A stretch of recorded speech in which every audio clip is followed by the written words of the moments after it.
میرپور آزاد کشمیر میں رام کوٹ قلعہ دو دریاؤں جہلم اور پونچھ کے سنگم میں ایک اونچی پہاڑی پر منگلا ڈیم کے درمیان واقع ہے۔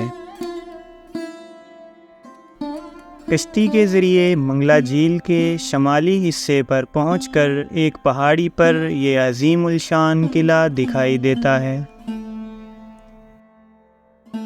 کنارے سے 440 سیڑھیاں رام کوٹ قلعہ کے مرکزی دروازے تک جاتی ہیں۔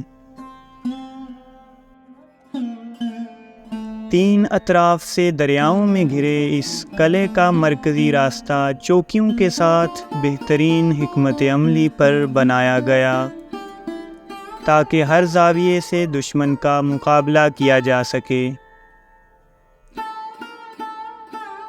رام کوٹ قلعے کی ایک طرف دریائے پونچھ کی خاموش لہریں تو دوسری جانب دریائے جہلم کا حسین نظارہ ہے۔ قلعے کے اندر داخل ہوتے ہی میدان میں سامنے 2 بڑے تالاب نظر آتے ہیں جن کا مقصد بارشوں کے پانی کو ذخیرہ کرنا تھا۔ قلعے کی فصیلوں کے ساتھ توپوں کے لیے ڈلوانے، کنگرے اور بندوقوں کے لیے تنگ سوراخ نظر آتے ہیں۔